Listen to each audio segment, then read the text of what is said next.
Indian election authorities have repeatedly claimed that the nation's electronic voting machines are tamper-proof. But in this video, security researchers demonstrate several ways that criminals could tamper with the machines to steal votes and change the outcome of elections. These attacks would be very difficult to detect, but they are actually quite simple. Probably 1 million people in India have the necessary skills. Imagine going to the polls and being given a ballot.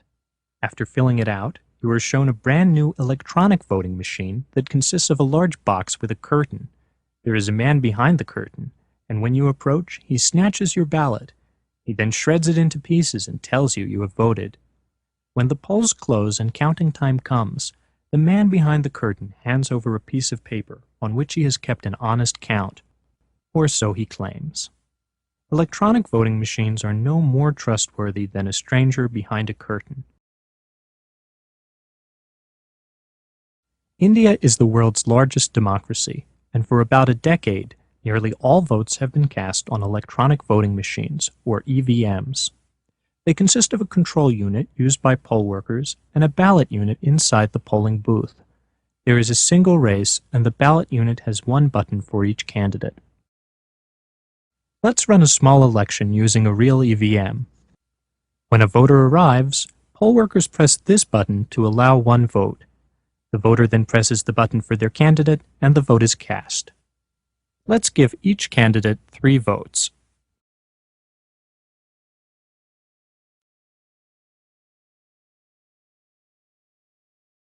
Later, the votes are read from the EVM during a public counting session. The display shows that candidate 1 wins with 7 votes, but something is wrong. That number was supposed to be 3. Somehow, 1 vote has been stolen from each of the other candidates.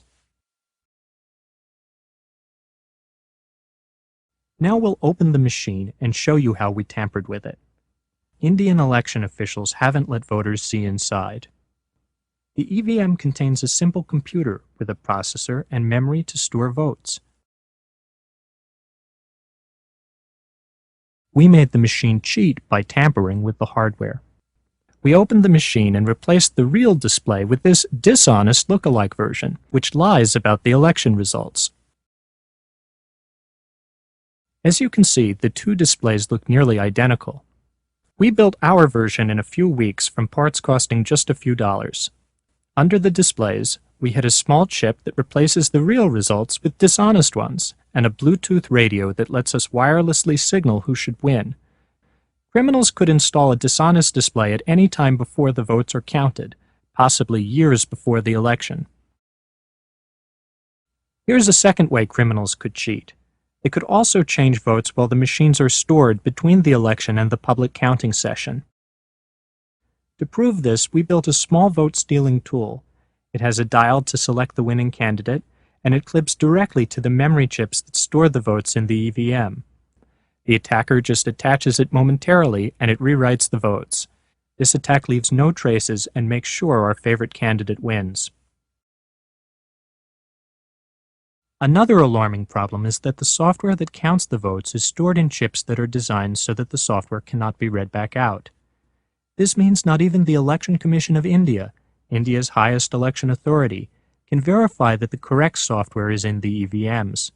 Yet the software in the chips could be dishonest, or the real chips could be replaced by dishonest lookalikes, and nobody could tell.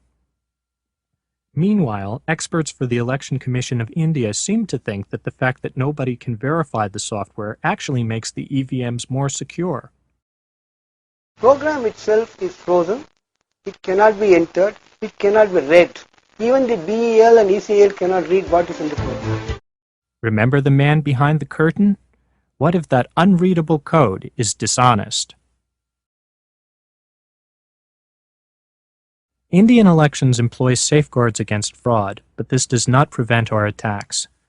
One safeguard is that poll workers perform a small mock election to test the machines before voting starts. However, it would be easy to program a dishonest machine so that it cheats only after hundreds of votes are cast. Everything would seem normal during the mock election, but the real election results would be dishonest.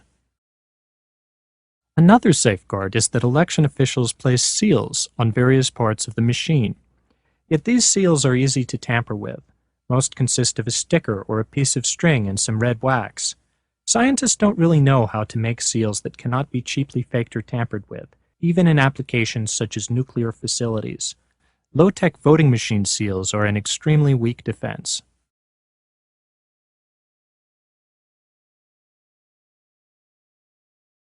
People also point out that the order of the candidates is not determined until a few weeks before voting. This is believed to limit the amount of time an attacker has to manipulate the machines. But remember the Bluetooth radio on our dishonest display? Either at the polling stations or at the counting session, a mobile phone with a special application can be used to tell the display which candidate should win.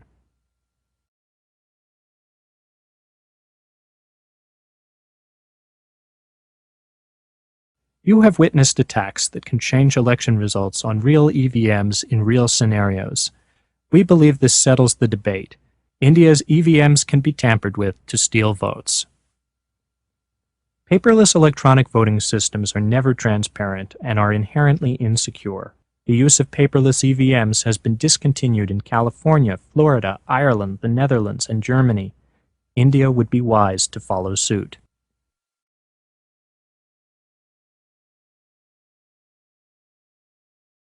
For more information, visit indiaevm.org.